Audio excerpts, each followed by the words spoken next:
Welcome दोस्तों। तो आज से हम शुरू करेंगे जनरल ऑर्गेनिक केमिस्ट्री।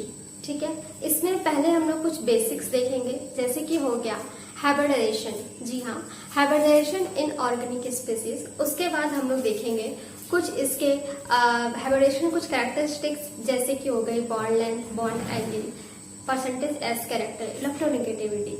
इस तरह की कुछ चीजें हम लोग पढ़ते हुए उसके बाद हम लोग आगे बढ़ेंगे, जैसे रेजोनेंस हो गई, electrophile, nucleophile, reaction mechanism, stereochemistry, इस तरह की चीजों को फिर हम आगे बढ़ाएंगे। ठीक है, तो पहले हम लोग शुरू करते हैं हाइब्रिडाइजेशन। क्यों हाइब्रिडाइजेशन ही क्यों? क्योंकि इसलिए क्योंकि अगर आपको मान के चलो कि अगर आपसे कोई पूछता है कि CH2 double bond C double bond CH2, ठीक है, अगर इस तरह का कोई भी रिएक्शन हो रहा है, अब आपको पता ही नहीं है कि अगर कोई इलेक्ट्रोफाइल आएगा या कोई न्यूक्लियोफाइल आता है तो वो इन तीनों में से कार्बन पे किस, या फिर इस कार्बन या इस कार्बन, या यहाँ पे मान के चलो अभी तो CH2 है, बाद में यहाँ पर कोई भी R ग्रुप, CH की जगह कोई भी R ग्रुप लग जाता है। ठीक है, R मतलब कोई भी, जैसे हाइड्रोजन हो गया, कोई भी CH3, कोई भी अल्कली ग्रुप, कुछ भी ग्रुप यहाँ पे आ सकती है। ठीक है, तो अगर इस तरह के ग्रुप आ गई तो अगर कोई इलेक्ट्रोफाइल, न्यूक्लियोफाइल, कोई भी ग्रुप हो, कोई भी अगर स्पीसीज है, रिएजेंट है, तो वो पहले किस कार्बन पे अटैक करेगा। इसी वजह से हमें थोड़ा हाइब्रिडेशन के बारे में जानना जरूरी होता है, क्योंकि वो कहीं ना कहीं हमारी रिएक्टिविटी वगैरह इन सब चीजों में हमारा डिसाइड करती है, इसके एसिडिटी, बेसिसिटी, इन सब चीजों में हमारे हेल्प करती है जानने के लिए। इसलिए हम लोग पहले शुरुआत करेंगे हाइब्रिडाइजेशन से। ठीक है, तो पहले शुरू करते हैं। देखिए, नॉर्मली जो है हम लोग हाइब्रिडाइजेशन का जो ये है फॉर्मूला है, वो हम लोग जनरली जानते हैं N इज इक्वल टू, ठीक है, N मतलब hybridization is equal to number of valence electron in central atom plus number of यूनिवैलेंट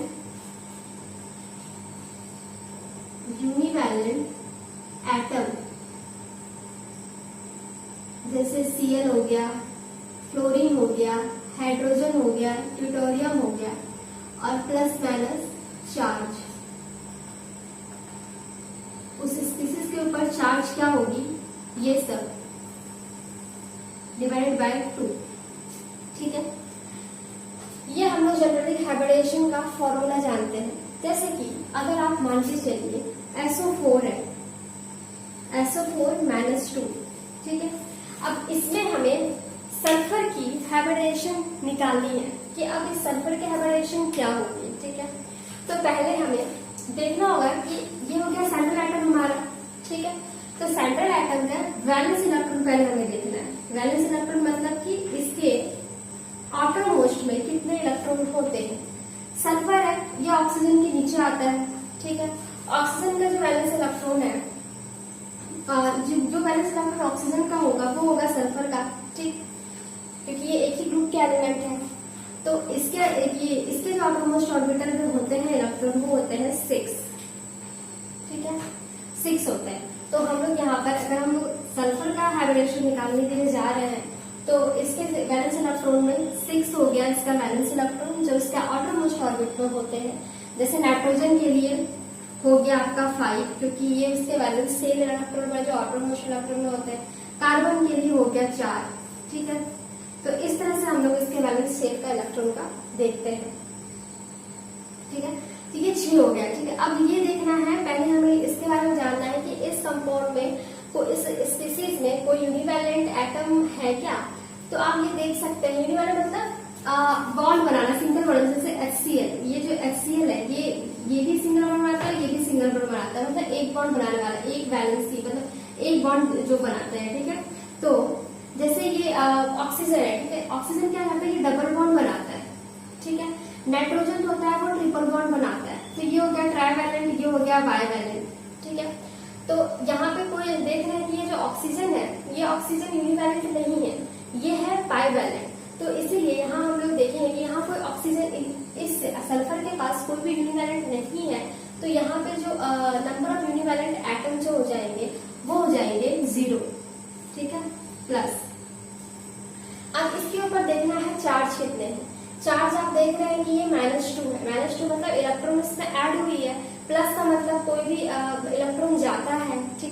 minus का मतलब कोई भी इलेक्ट्रॉन आ रहा है, तो यहाँ 2 इलेक्ट्रॉन का मुनाफा हुआ है, 2 इलेक्ट्रॉन सल्फर के साथ ऐड हुए हैं, ठीक है। तो इसीलिए यहाँ पे +2 हो जाएंगे, ठीक है, डिवाइडेड बाई 2। अगर इस तरह से हम लोग करते हैं तो 8/2 इज इक्वल टू 4 मतलब sp3, ठीक है। इस तरह से आप देख सकते हैं, एक 3p हो गया और एक s is equal to total कितने ऑर्बिटल पार्टिसिपेट कर रहा है, तो 4 मतलब sp3, ठीक है। तो इस तरह से हम लोग देखते हैं जनरल ऑर्गेनिक में हमारा हाइब्रिडेशन कैसे कैलकुलेट कर रहा है, ठीक है। पर जैसे हम ऑर्गेनिक में आते हैं तो जनरली जितने भी हाइड्रोकार्बन्स होते हैं वो 3 ही हाइब्रिडेशन से बने हुए होते हैं, जनरली हम लोग देखते हैं, ठीक है। क्योंकि वो वहाँ कार्बन पार्टिसिपेट होते हैं, सारे के सारे कार्बन ही होते हैं, तो वहाँ हम लोग देखते हैं वो जनरली जो होते हैं वो sp3, sp2 या फिर sp, इन तीनों से ही बने हुए रहते हैं। उसकी इनके स्केलेटन उस हाइड्रोकार्बन के जब भी हम लोग देखेंगे तो मैक्सिमम हम लोग ये पाएंगे कि sp3, sp2 और या फिर sp से जनरल हम लोग को दिखाई देता है, ठीक है। और अगर उससे ज्यादा कहीं भी अगर आपको चाहिए होगा कोई जैसे SO4 टाइप का या फिर XeO4, इस तरह के अगर आप कंपाउंड स्पीसीज वगैरह है तो वहां पे आप इस तरह के हाइब्रिडेशन निकाल सकते हैं, ठीक है। अब हम लोग जब ऑर्गेनिक स्पीसीज में आते हैं तो यहाँ पे थोड़ा सा मेथड अलग अलग होते हैं निकालने का। जनरली हम लोग देखते हैं जब हम लोग हाइब्रिडेशन करते हैं इसमें ऑर्गेनिक स्पीसीज में, जैसे मान के चलिए हम लोग सिंपली क्या करते हैं ऑर्गेनिक स्पीसीज के लिए, हम लोग कुछ नहीं बस काउंट करते हैं पाई बॉन्ड का। किसका काउंट करते हैं? पाई बॉन्ड, ठीक है।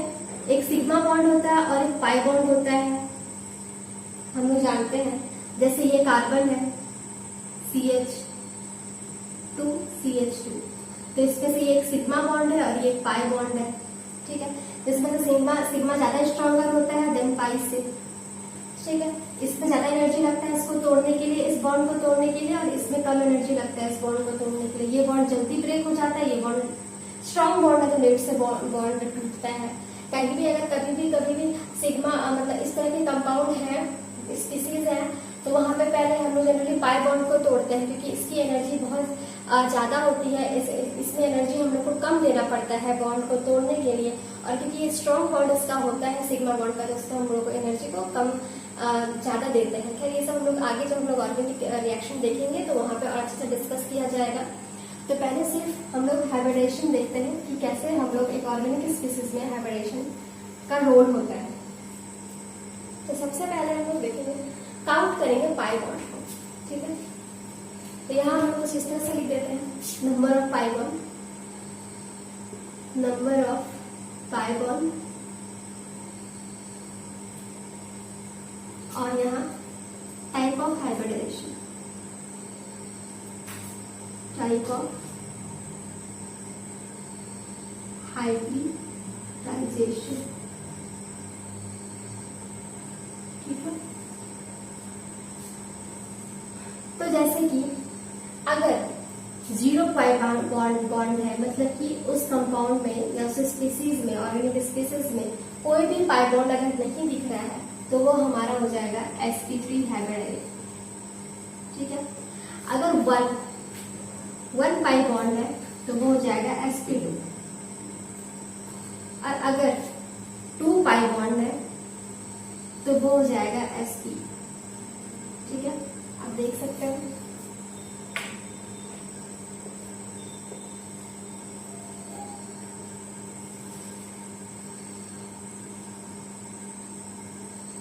ठीक है।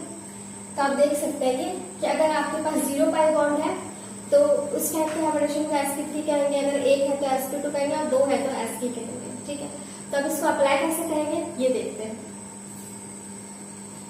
तो जैसे पहला एग्जांपल आप मान के चलिए, पहला एग्जांपल हम लेते हैं,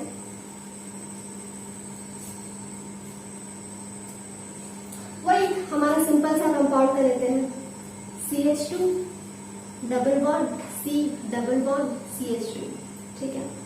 तब इसमें हमें जानना है कि इस कार्बन का, इस कार्बन का और इस कार्बन का, इन तीन कार्बनों की हाइब्रिडाइजेशन क्या क्या होगी, कौन sp होगा, कौन sp2 होगा और कौन sp3 होगा। तो सबसे पहले इसकी बात अगर हम लोग करें तो इसे अगर हम लोग पूरी तरह से खोल के लिखे तो ये H,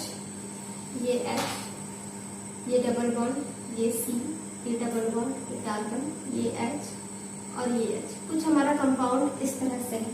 ठीक है, तो हम पहले इस कार्बन की ओर देखते हैं। इस कार्बन का जानना है कि ये कार्बन कौन सा है, ये कार्बन कौन सा है और ये कार्बन कौन सा हाइब्रिडेशन का है। ठीक है, तो पहले इस कार्बन की ओर देखें।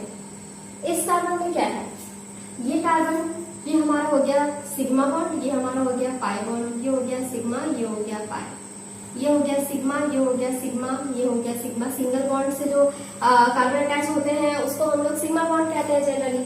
ठीक है, तो ये देखिए, तो जब इस कार्बन की बात करते हैं तो इस कार्बन के चारों ओर सराउंडिंग देखिए। जब इस कार्बन की बात करें तो ये भी एक सिग्मा बॉन्ड से अटैच है हाइड्रोजन से, यहाँ भी एक सिग्मा बॉन्ड से अटैच है हाइड्रोजन से, पर जैसे इसके आगे देखते तो यहाँ पर एक डबल बॉन्ड हमारा है। ठीक है, जिसमें से एक पाई बॉन्ड है। तो यहाँ पर नंबर ऑफ पाई बॉन्ड कितने हैं, 1 है। तो जब हमारा 1 है तभी हम लोग देखे थे कि एक अगर पाई बॉन्ड है तो उसे हम लोग sp2 कहते हैं, राइट, उसे हम लोग sp2 कहते हैं अगर एक पाई बॉन्ड है तो। ठीक है, फिर वैसे ही यहाँ पर इससे पहले ये वाला भी देख लेते हैं। ठीक है, सेम जैसे ये है वैसा ये भी है। अब आप कर सकते हैं खुद से भी कि ये कार्बन है, इसके सराउंडिंग को देखना है।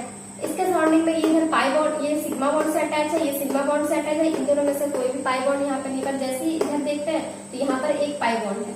ठीक है, ये एक पाई बॉन्ड से अटैच है। ठीक है, तो एक पाई बॉन्ड से अटैच है, इसलिए ये हो जाएगा sp2।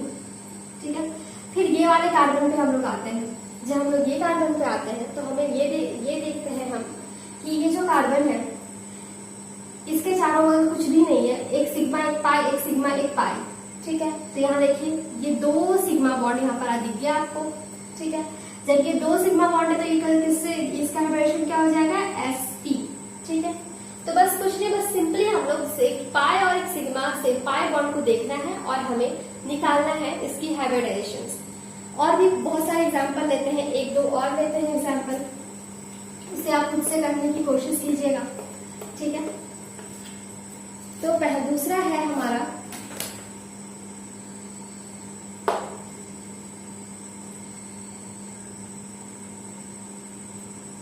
CH3 CH double bond CH CH2 और CH3। चलिए इसका हम लोग निकालते हैं हाइब्रिडाइजेशन। इसके अच्छे यहाँ पे ये कर दीजिए, एक साथ हो जाएंगे सारे, एक साथ हो जाएंगे। C ट्रिपल बॉन्ड N क्या। अब देखिए, अब इसका आप हाइब्रिडेशन निकालने की कोशिश कीजिए कि ये हाइब्रिडेशन इसके कैसे निकलेंगे। ठीक है, सारे कार्बन की, इस कार्बन की, इस कार्बन की, इस कार्बन की, इस कार्बन की और इस कार्बन की। तो सबसे पहले कुछ नहीं, हमें पहले कोशिश करते हैं। तो पहले देखते हैं, शुरू करते हैं बेसिक से, बिल्कुल बेसिक से चलेंगे। कार्बन है, ये हाइड्रोजन है, ये हाइड्रोजन है, ये हाइड्रोजन है, फिर single bond carbon hydrogen, double bond carbon hydrogen, फिर C हाइड्रोजन हाइड्रोजन, सॉरी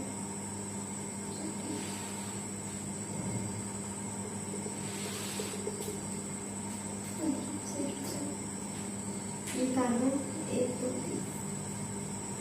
ठीक है, तो सबको हम लोग अच्छे से खोल के अच्छे से लिख दिए, सारे को ओपन स्ट्रक्चर में इसका लिख दिए। अब हम देखना है कि कौन कौन sp है, कौन sp2 और कौन sp है। ठीक है, तो वैसे ही जैसे पहले किए थे, ये सिग्मा है, ये सिग्मा है, ये सिग्मा, ये सिग्मा, यहाँ पर कोई भी पाई बॉन्ड नहीं है तो ये हो जाएगा sp3। फिर इस कार्बन के ऊपर आते हैं, यहाँ पर एक देख रहे हैं एक पाई बॉन्ड है, एक पाई का मतलब हो जाएगा sp2। फिर इस कार्बन के ऊपर ये भी एक पाई बॉन्ड है तो ये भी हो जाएगा sp2। इस कार्बन के ऊपर ये चारों देखेंगे तो ये सारे के सारे सिग्मा बॉन्ड है, यहाँ पे कोई भी पाई बॉन्ड नहीं है तो ये हो जाएगा sp3। अब जब हम इस कार्बन के पास आते हैं तो यहाँ पर आप देख सकते हैं ये पाई बॉन्ड है और ये पाई बॉन्ड है, ठीक है। तो ये कार्बन का हाइब्रिडेशन हो जाएगा sp, ठीक है, समझ गए होंगे। तो इजी है, आराम से हो जाएगा। और इस नाइट्रोजन की भी बात करें तो यहाँ भी नाइट्रोजन भी sp है, क्योंकि नाइट्रोजन की तरफ देखें तो ये भी दो पाई, जहाँ भी दो पाई बॉन्ड होंगे वो sp ही कहलाएंगे। तो ये कार्बन की हाइब्रिडेशन sp होगी, नाइट्रोजन की भी हाइब्रिडेशन sp ही होगी, ठीक है। तो आप इस तरह से देख सकते हैं, इजी है, कोई प्रॉब्लम नहीं है। थोड़ी सी अब आगे बढ़ते हैं। सबने देख लिया होगा कैसे क्या करना है। अब जब हम आगे बढ़ते हैं तो अब यहाँ पे एक दूसरा मेथड है, ठीक है। दूसरा मेथड को हम लोग बोलते हैं, एक तो पहला मेथड है जो कि पाई इलेक्ट्रॉन को, पाई बॉन्ड को हम लोग देख करके समझ जाते हैं। दूसरा मेथड है इलेक्ट्रॉन पेयर मेथड, ठीक है। सेकेंड मेथड क्या है? सेकेंड मेथड है इलेक्ट्रॉन पेयर मेथड, ठीक है। ये भी बहुत ही इजी है, इसमें भी कोई प्रॉब्लम नहीं आएगी समझने में। तो इसमें हम लोग क्या करते हैं, जनरली क्या होता है कि वो जो पहले वाला मेथड है ना, पाई बॉन्ड, पाई जिसमें हम लोग पाई का काउंट करते ही निकाल लेते हैं हाइब्रिडेशन, वो क्या करता है, वो जिसमें पॉजिटिव चार्ज हो गए, निगेटिव चार्ज हो गए, या ऑड इलेक्ट्रॉन आप बोल सकते हैं रेडिकल, ठीक है, वो उसमें बिल्कुल भी अप्लाई नहीं होती है। मतलब जैसे ये पॉजिटिव चार्ज हो गया, निगेटिव चार्ज हो गया, और ये ऑड इलेक्ट्रॉन जिसको हम लोग रेडिकल भी बोलते हैं, इस तरह का अगर कोई भी आपको स्पीसीज मिल गया तो वहां पे हम लोग जो पहला वाला मेथड था उसको हम लोग यूज नहीं कर पाएंगे, ठीक है, क्योंकि वहां बस पाई बॉन्ड है। और यहाँ पे पाई बॉन्ड, ये पॉजिटिव निगेटिव और रेडिकल में यहाँ पे जनरली हम लोग पाई बॉन्ड नहीं देख पाते हैं, ठीक है। तो उसके लिए हमने दूसरा मेथड है जो है इलेक्ट्रॉन पेयर मेथड, ठीक। और इसको हम लोग, इसको निकालने के लिए जो फॉर्मूला होता है वो है electron pair plus is equal to electron pair is equal to bond pair plus lone pair, ठीक है। ये हमारा फॉर्मूला है, ध्यान से देख लीजिए इसे। Electron pair is equal to bond pair plus lone pair, ठीक है, ठीक है। अब एग्जांपल लेते हैं, जैसे कि अब हमें दोनों ही इलेक्ट्रॉन पेयर निकालने के लिए हमें बॉन्ड पेयर का भी देखना होगा और लोन पेयर भी देखना होगा। तो अब इससे पहले बॉन्ड पेयर को कैसे निकालते हैं ये पहले देखते हैं, ठीक है। तो बॉन्ड पेयर का मतलब होता है number of bond pair, number of bond pair is equal to number of atom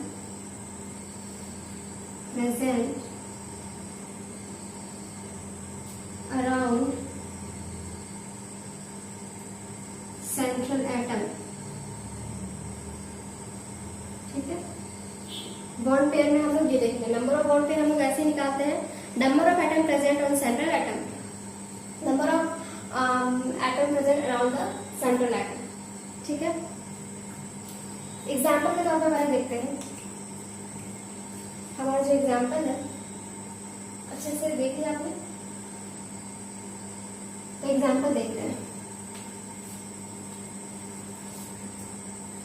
इसे मैं यहां लिख देती हूँ, electron pair is equal to bond pair plus lone pair, ये हमारा है फॉर्मूला। अब एग्जाम्पल हम देख रहे हैं, कार्बन डबल बॉन्ड कार्बन, ये हाइड्रोजन, ये हाइड्रोजन, ये हाइड्रोजन और ये हाइड्रोजन, ठीक है। जब हम इसकी बात करें तो हम मान के चलिए हम इस कार्बन की बात कर रहे हैं, ठीक है। जब हम इस कार्बन की बात करते हैं तो ये हमारा सेंट्रल एटम हो गया। तो अभी सेंट्रल एटम के अराउंड हमें अपना हमें बॉन्ड देखना है, ठीक है। क्या देखना है हमें कि सेंट्रल एटम के अराउंड कितने एटम प्रेजेंट है, ठीक है, कितने एटम। जैसे ये सेंट्रल एटम है तो पहला ये हो गया, दूसरा ये हो गया और तीसरा ये हो गया, 3 तरह के हैं, कार्बन 3 तरह के एटम प्रेजेंट है, 2 हाइड्रोजन है और एक कार्बन है, ठीक है। तो यहाँ पे जो बॉन्ड पेयर हो जाता है, तो हमारा जो इस कार्बन के लिए जो बॉन्ड पेयर है वो है 3, ठीक है। वैसे ही सेम इसके लिए भी हो जाएगा, इस कार्बन के लिए बॉन्ड पेयर हो जाएगा 3। सेम, दोनों का एनवायरमेंट सेम है, तो हम लोग इस तरह से देखेंगे बॉन्ड पेयर के बारे में, ठीक है। वैसे ही अगर आप कोई भी मान के चलिए, और दूसरा एग्जांपल देख लेते हैं, जैसे ये हाइड्रोजन है, जब इस कार्बन की बात करते हैं तो इस कार्बन में आप देखेंगे ये जो है ये कार्बन ये इस एटम से अटैच है और इस एटम से अटैच है, तो यहाँ पे जो बॉन्ड पेयर हो जाएगा इस कार्बन का वो हो जाएगा 2। समझिए आप, अच्छे से समझ में आया। फिर से मैं एक बार बता देती हूँ कि अगर आपको इस कार्बन में बॉन्ड पेयर इस कार्बन की इस स्पीसीज में अगर आपको इस कार्बन की बॉन्ड पेयर निकालनी है तो पहले हम लोग देखेंगे, पहले सारा जितने भी जो भी आपको मॉलिक्यूल मिलेगा उस मॉलिक्यूल को अच्छे से ओपन स्ट्रक्चर में लिख लीजिए, ठीक है। उसके बाद फिर हम लोग देखेंगे कि इसके चारों बगल कौन कौन से एटम प्रेजेंट है, जितने तरह के एटम प्रेजेंट होंगे वो हो जाएगा उसका बॉन्ड पेयर। इसके पास ये हाइड्रोजन, ये हाइड्रोजन, ये हाइड्रोजन, 3 एटम प्रेजेंट, जितने भी एटम प्रेजेंट है, अगर किसी के पास 3 इधर ऐसे ऐसे और इस तरह से कुछ लिखा हुआ है, यहाँ भी कुछ ऐसे लिखा हुआ है, तो इसका जो बॉन्ड पेयर हो जाएगी वो हो जाएगी 1 2 3 और 1 4, बस एटम को गिनना है, ठीक है। तो ये 4, इस तरह से हम लोग काउंट करते हैं बॉन्ड पेयर, ठीक है। अब आगे चलते हैं, और एक एग्जाम्पल लगा लीजिए, बेंजीन की देखते हैं, ठीक है। बेंजीन लेते हैं, ठीक है। अब बेंजीन में ये हाइड्रोजन, ये हाइड्रोजन, ये हाइड्रोजन, सारे हाइड्रोजन ही है, ठीक है।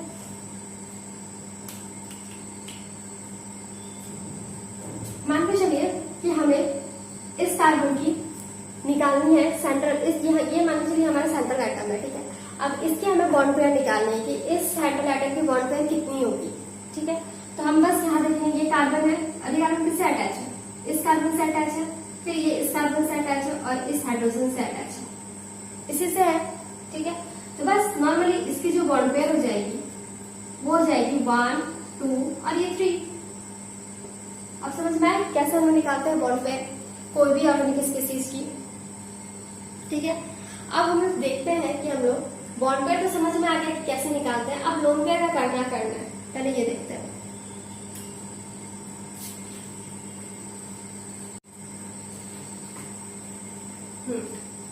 जब हम लोग लोन पेयर की बात करते हैं तो अगर कार्बन के ऊपर कोई भी पॉजिटिव चार्ज हुआ या कोई भी ऑड इलेक्ट्रॉन स्पीसीज, ठीक है, तो वहां पे जो लोन पेयर होती है उसका काउंट होता है 0, ठीक है। जब भी पॉजिटिव चार्ज या ऑड इलेक्ट्रॉन हुई तो वहां पे लोन पेयर की काउंटिंग हम लोग 0 करेंगे। एग्जाम्पल लेते हैं,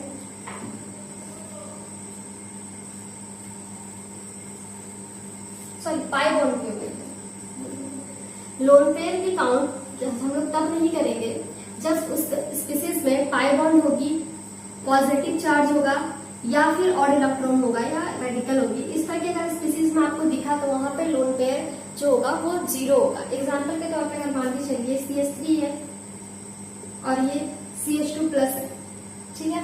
अब इसके हमको लोन पेयर निकालना है तो यहाँ पे बॉन्ड पेयर, पहले इसकी बॉन्ड पेयर निकालते हैं, अच्छे से लिखते हैं। CH3 CH2 प्लस, ठीक है।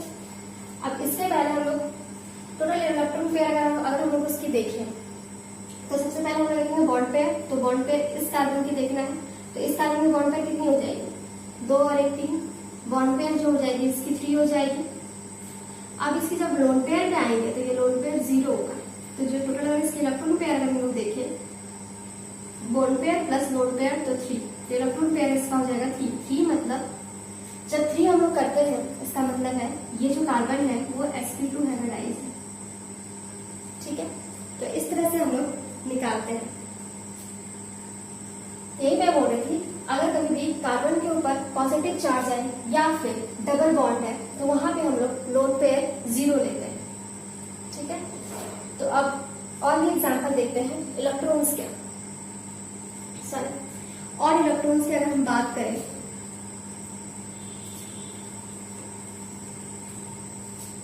जैसे ये है CH3,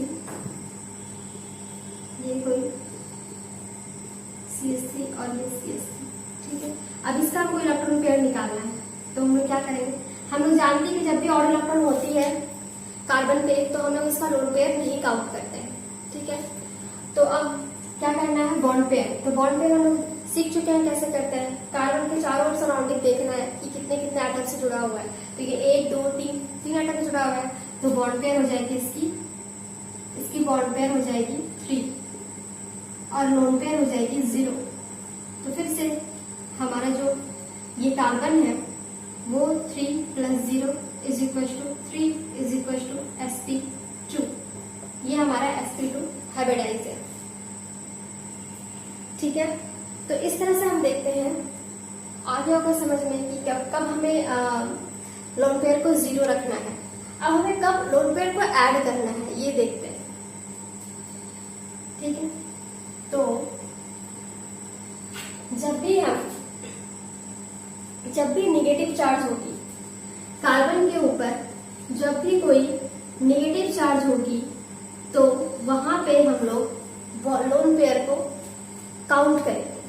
ठीक है, एग्जाम्पल के तौर पर जैसे आप देख रहे हैं CH3 CH2 तो -1 चार्ज है। ठीक है, तो अब हम लोग इसको देखेंगे कि इसका जो है इस सेंट्रल एटम की क्या होगी हाइब्रिडाइजेशन। ठीक है, तो पहले हम लोग देखते हैं। तो ये हो गया हमारा बॉन्ड पेयर। बॉन्ड पेयर हमें देखना है, कार्बन के चारों ओर जितने भी बॉन्ड होंगे वो देखना है। ठीक है, कार्बन के ऊपर कितने भी और बॉन्ड पेयर है ये पहले देखें, 1 2 और 1 3।